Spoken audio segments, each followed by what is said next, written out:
네, 할렐루야. 2018년 8월 1일 수요 영성 집회에 오신 여러분들을 모두 환영하고 축복합니다. 여러분, 대한민국 남자라면 누구나 갖게 되는 의무가 있습니다. 이 의무에 대해서 몇몇은 자랑스럽게 생각하기도 합니다. 몇몇은 이 의무감을 부담스럽게 생각하고 피하고 싶어 합니다. 이 의무는 바로 국방의 의무입니다. 저는 이 의무를 피하고 싶었지만 피할 수 없었습니다. 지금은 군대가 많이 좋아졌다고 하지만 여전히 군대는 세상과 철저히 통제가 되며 엄격한 교육 규칙과 규율을 따르며 지내야 하는 곳이기 때문입니다. 요즘 군대는 좋아졌다며 옛날 군대에 비하면 파라다이스래 라며 저를 위로하는 분들이 많이 계셨습니다. 하지만 고된 훈련과 촘촘한 근무, 갖가지 잦은 작업을 생각하면 저에게 전혀 위로가 되지 않았습니다. 그 중에서도 가장 저를 힘들게 했던 것이 있었습니다. 그것은 바로 매의 눈빛을 가진 선임들의 눈치를 보며 생활했던 일입니다. 제가 조금이라도 실수하거나 잘못하는 모습을 보이면 차라리 얼차려가 받고 싶다는 생각이 들 만큼 다양한 방법으로 소위 말하는 갈굼을 시작했습니다. 계급 사회다 보니 계급이 낮은 2등병과 1병 때는 제가 교회 주일에 근무를 쓰지 않고 교회를 가야 될 상황이 많았는데 선임들이 저 대신 근무를 서는 상황이 잦았습니다. 그래서 선임 대신에 근무를 선다고 또 교회 간다고 잦은 핀잔과 눈치를 더 주기도 했습니다. 매일 잠을 자기 전 저녁 점호 시간에는 계급이 높은 선임이 계급이 낮은 2등병과 1병들을 이렇게 한 줄로 쭉 세워놓고서 그날의 당일의 잘못을 하나씩 보고해야 하는 웃지 못할 추억도 기억납니다. 제가 군대에서 많이 한 행동이 있습니다. 그것은 무엇일까요? 그것은 바로 달력을 보는 것입니다.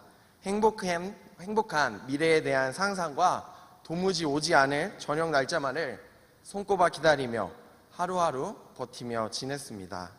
그렇다면 이렇게 힘들고 어찌 보면 희망이 없고 외롭고 군 시절 어떻게 보냈을까 제가 생각해 봤습니다. 군 시절 저에게 가장 힘이 되었던 것은 무엇일까 생각해 봤습니다. 아이돌도 아니었습니다. 걸그룹도 아니었습니다. PX에 수북히 쌓여진 음식과 과자들도 아니었습니다. 달달한 초코파이도 아니었습니다. 컴퓨터를 할 수 있는 사이버 지식방도 아니었습니다. 이것은 저에게 영원한 평안과 안정을 주지 못했습니다. 저에게 가장 큰 힘이 되었던 것은 어떤 한 남자의 편지였습니다. 이 남자는 귀찮지도 않은 듯이 쉬지 않고 매달마다 편지를 써서 보냈습니다. 그 안에는 사랑하는 가족들의 이야기와 위로와 응원의 말들 그리고 성경 말씀이 빼곡히 적혀져 있었습니다. 그 중에서도 가장 인상 깊었던 한마디가 있었습니다. 하나님이 너와 함께 하신다. 이 한마디로 계속 위로를 얻으며 저는 군생활을 해나갔습니다. 약 1년 10개월의 군생활을 무사히 보내고 전역할 수 있었던 이유는 바로 사랑하는 아버지의 편지와 기도가 있었기 때문입니다. 저는 오늘 말씀을 준비하면서 우리가 살아가는 세상을 한번 돌아보게 되었습니다. 우리가 살아가는 세상은 어찌 보면 군대보다 더 빠르고 정신없게 돌아갑니다. 서로 경쟁해야 하며 외롭고 또 힘들게 하고 고통과 무기력하게 사람들을 몰아가기도 합니다. 우리에게 더 빠른 변화를 추구하기도 합니다. 때로는 이 세상이 우리에게 숨 쉴 틈조차도 주지 않는 것 같습니다. 심지어 하루하루를 버틸 힘조차 없이 살아가는 사람들도 많이 있습니다. 바쁘고 힘든 세상을 살아가는 사람들을 우리는 매일 만나며 살아가고 있습니다. 이뿐만이 아닙니다. 우리는 교회에서도 이런 사람들과 상황을 자주 마주하게 됩니다. 세상 가운데 경쟁이 더욱 심각해지면서 하나님께 예배드릴 시간에 성공을 위해 경력을 쌓겠다는 이유로 교회를 다니지 않는 사람들도 있습니다. 교회를 다니면 성공해서 뒤처진다 라고 말하는 사람들도 있습니다. 예배는 인터넷으로 드려도 된다며 차라리 그 시간에 주중에 잦은 업무량과 잦은 야근으로 부족했던 잠을 채우겠다고 하는 사람들도 있습니다. 교회에서 상처를 받아 나가기 싫어하는 사람들도 있습니다. 유일하게 쉬는 빨간 날인데 교회에 가는 것이 부담스럽다는 사람들도 많이 있습니다. 시대를 거슬러 오늘 본문 말씀의 배경이 되는 바벨론 땅에도 하나님을 떠난 사람들이 등장합니다. 유다 백성들은 고되고 힘겨운 포로 생활을 시작하게 됩니다. 이 안타까운 상황을 바라보며 본문을 통해 지금 우리에게 말하고 있는 예언자의 목소리에 주목해 봅시다. 우리는 살아가면서 하나님께 많은 죄를 짓게 됩니다. 나의 주인이 되신 하나님을 인정하기보다는 자신이 우리 삶의 주인이 되고 싶어하고 하고 싶은 대로 하면서 하나님을 잊어버리고 하나님을 떠나 잘 먹고 잘 살려고 하는 교만한 마음을 가지게 됩니다. 오늘 말씀은 포로로 끌려간 남유다 백성들의 이야기입니다. 남유다 백성들은 하나님께 죄를 지었습니다. 그들은 하나님을 떠났으며 자신이 주인이 된 삶을 살아가고 있었습니다. 하나님의 계속된 경고를 무시했습니다. 바벨론의 침략으로 그들의 수도인 예루살렘이 무너지고 노예로 끌려가게 되면서 그들은 하나님을 원망했습니다. 하나님, 정말 너무하십니다. 아니, 우리에게 꼭 이렇게까지 하셨어야 했습니까? 그들에게는 어떠한 말도 힘이 되어주지 못했습니다. 나라를 잃은 분노와 고향에 있는 가족들을 생각하니 뜨거운 눈물만 흐를 뿐이었습니다. 손에 쇠고랑을 찬 채로 줄줄이 풀이 듬성듬성 나 있는 외롭고 긴 광야의 길을 침묵하며 걸어갈 뿐이었습니다. 그들이 바벨론 지역 유브라데 강가에 도착했을 때 그들은 장기간 고행길로 몸과 마음이 지쳐 있었습니다. 그러나 지쳐 있을 틈도 없이 바벨론의 웅장한 분위기에 압도되었습니다. 어렸을 적 자라오면서 매일 봤던 예루살렘 성전, 제일 크다고 생각했던 예루살렘 성전보다 더 크고 거대한 이방신들의 신전과 신상 앞에서 그들은 기가 죽어 있었습니다. 힘들고 고된 노예 생활을 통해서 그들은 점점 지쳐가고 있었습니다. 바벨론 사람들은 포로로 잡혀온 유다 백성들에게 자유를 주겠다고 말했습니다. 이곳에서 노예 생활이 그렇게 어렵지만은 않을 것이라며 오히려 그들을 위로했습니다. 유다 백성들의 바벨론 생활은 경제적으로 풍족했다고 합니다. 예루살렘에서 생활했을 때보다 더 많은 돈을 벌었고 부와 명성을 얻을 수 있는 기회도 많이 있었습니다. 그런데 이것은 유다 백성들에게 큰 힘이 되어주지 못했습니다. 근본적인 삶의 문제를 해결해 주지 못했기 때문입니다. 이제 그들에게는 아무도 없는 텅 빈 거리에 서 있는 듯 공허함만 가득할 뿐이었습니다. 우리가 믿는 하나님이 이 세상에서 제일 강하시고 위대하시고 우리를 지켜줄 유일한 신, 전능하신 신인 줄로만 알았습니다. 그러나 바벨론의 거대한 칼과 창 앞에서 자신들과 국가를 안전하게 지켜주지 못한 실패하신 하나님의 모습만 생각날 뿐이었습니다. 오히려 거대한 이방 신전들과 신상들을 보니 이방 신들의 위대함만 느껴질 뿐이었습니다. 하나님의 침묵 앞에서 그들은 하나님과 함께했던 시간들을 생각했습니다. 그들은 자신들의 잘못된 행동만 생각나서 하염없이 눈물만 흘립니다. 끝이 보이지 않는 여러 해의 포로 생활 가운데 유다 백성들 속에 포로로 잡혀온 한 예언자가 있었습니다. 그는 고된 포로 생활 가운데도 하나님을 잊을 법만도 한데 잊지 않고서 하나님 앞에 매일매일 무릎을 꿇고 하나님께 기도했습니다. 하나님, 저희가 하나님을 떠났습니다. 하나님을 떠나서 잘 먹고 잘 살 줄 알았습니다. 저희들이 잘못했습니다. 당신의 심판의 경고를 무시했습니다. 하나님, 가족들이 너무 보고 싶습니다. 고국으로 돌아가고 싶습니다. 저희를 불쌍히 여겨주시옵소서. 이 예언자의 간절한 기도를 하나님께서는 조용히 듣고 계십니다. 그러던 어느 날 평상시와 다를 바가 없는 예언자의 기도 시간에 하나님께서 찾아오십니다. 너는 가서 포로 생활을 눈물로 버텨가는 나의 백성에게 나의 말을 대신 전하여라. 나는 나의 백성들이 고통과 신음 속에서 아파하며 잘못을 뉘우치는 모습을 조용히 지켜보았다. 하나님께서 말씀하십니다. 너는 어서 가서 나의 이 뜨거운 마음을 나의 백성들에게 전하여라. 이 예언자는 하나님의 말을 유다 백성들에게 전합니다.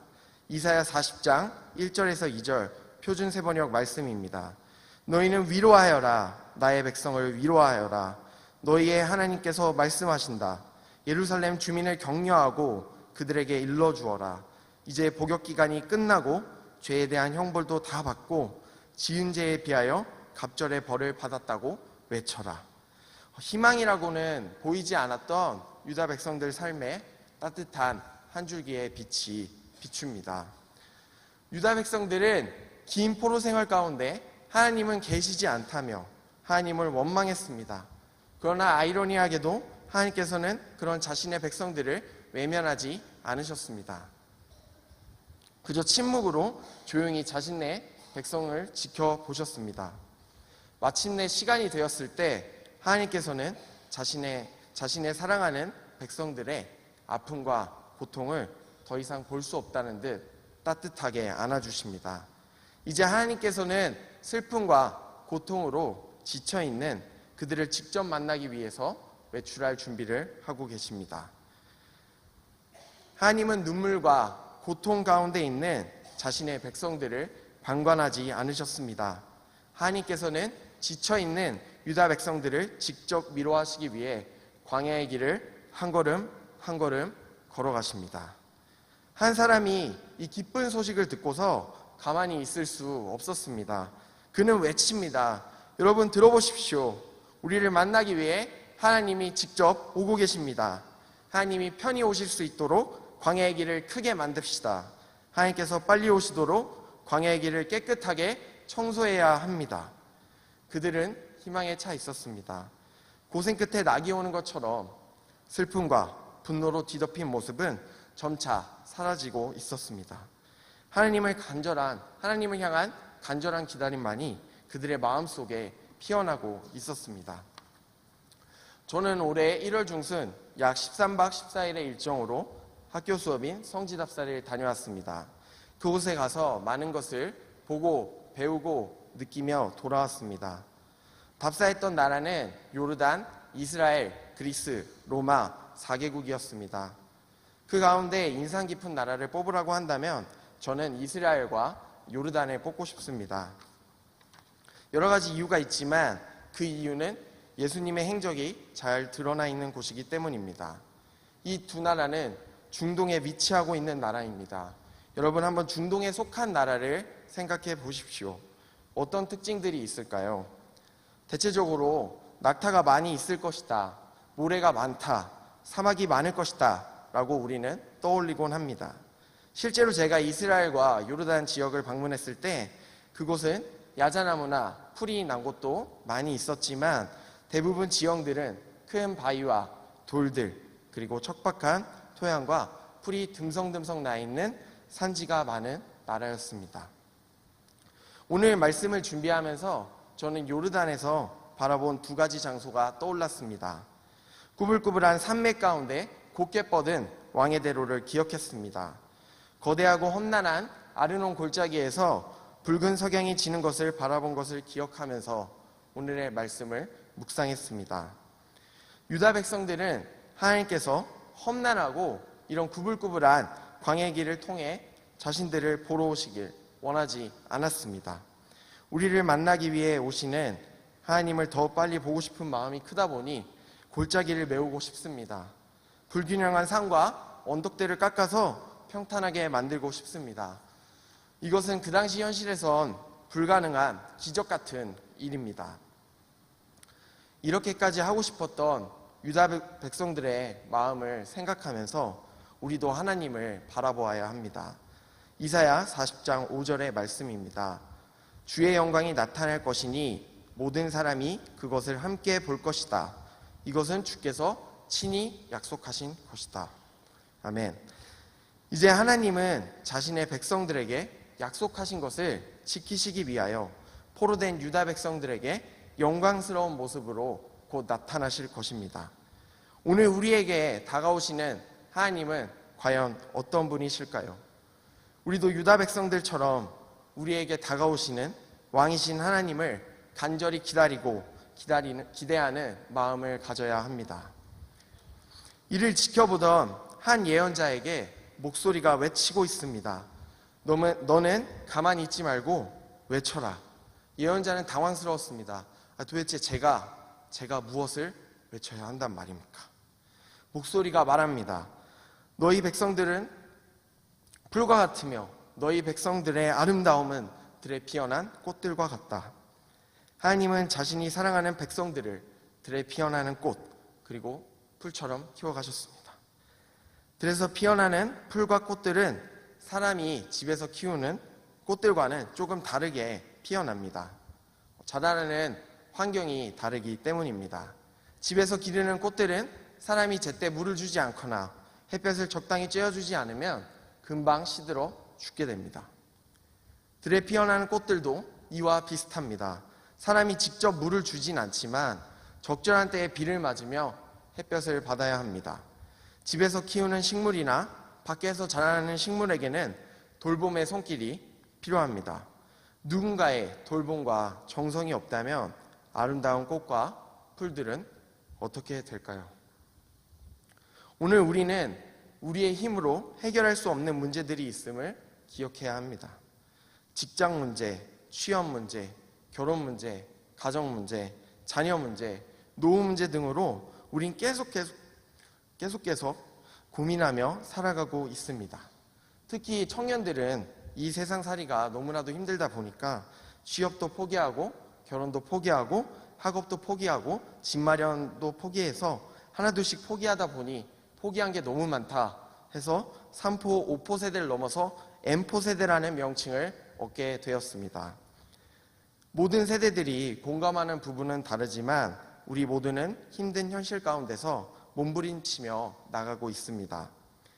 보이지 않는 미래와 장래를 생각할 때면 우리는 늘 불안함과 걱정이 앞서기만 합니다. 우리는 하나님께서 함께 계신다고 믿으면서도 하나님의 침묵에 대해서 늘 불안해합니다. 하나님이 통치하는 세상에 대해서 우리는 기대했지만 뉴스나 인터넷이나 스피커 너머로 들리는 세상의 여러 가지 사건, 사고들을 보면서 이 세상은 희망이 없다며 지쳐가고 계시지는 않으십니까? 포로가 된 유다 백성들은 들에서 자라나는 꽃과 풀처럼 거칠게 자라나고 살아가고 있었습니다. 그들은 세상의 권력과 힘이라는 바람 앞에서 시들고 말라가고 있었습니다. 그들의 힘으로는 이 상황을 극복하기 힘들다고, 희망이 없다고 생각하는 그때에 한 목소리가 들립니다. 우리는 풀처럼 마르고 꽃처럼 시들지만 우리를 사랑하시는 하나님의 말씀은 영원토록 서 있다. 이 외치는 자의 소리는 기쁜 소식입니다. 그 당시 유다 백성들에게 그리고 오늘 우리에게까지 외치는 기쁜 소식입니다. 유다 백성들은 장기간 포로 생활을 통해 깨달은 것이 있습니다. 그들의 힘으로는 이 상황을 극복할 수 없다는 것을 말입니다.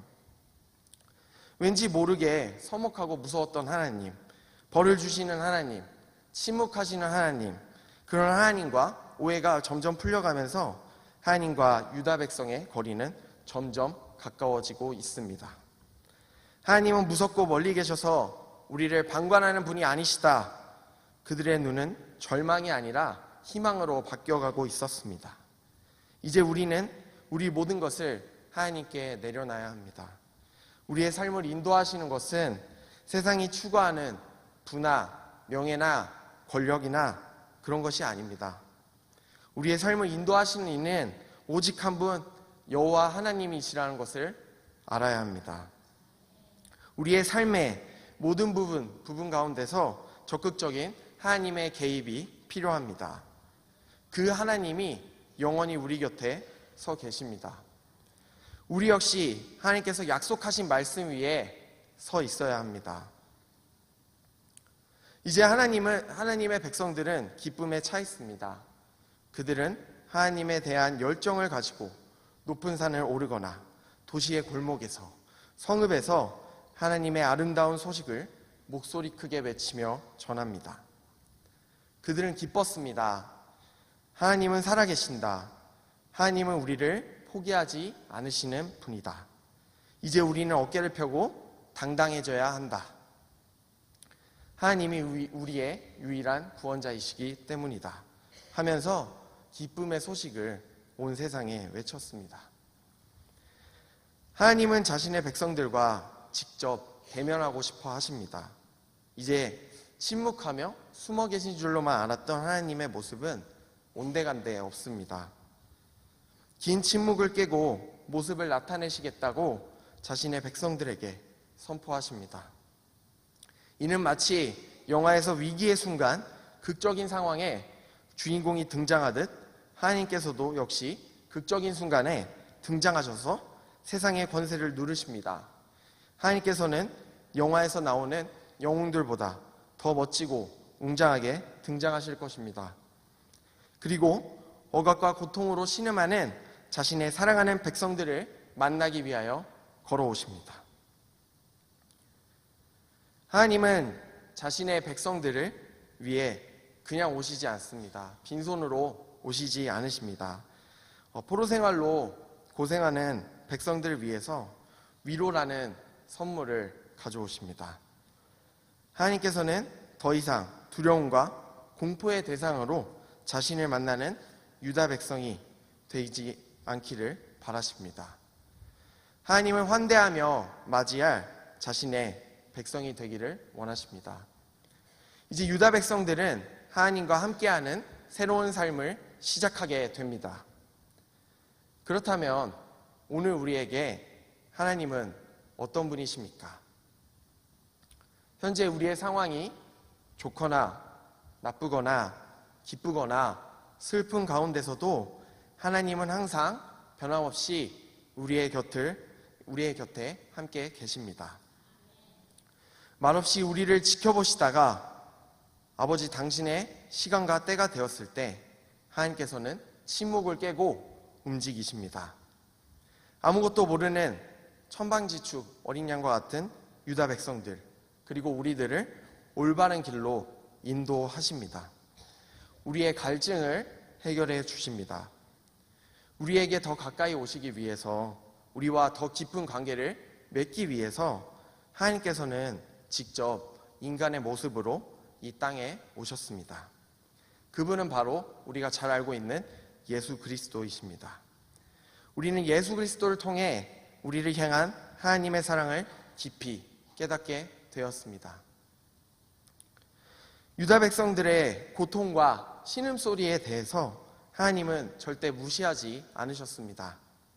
유다 백성들이 오히려 하나님께 먼저 돌아오기를 기다리셨습니다. 슬픔 가운데 있는 유다 백성들을 위해서 하나님께서 먼저 다가가 위로하시고 손을 내미십니다.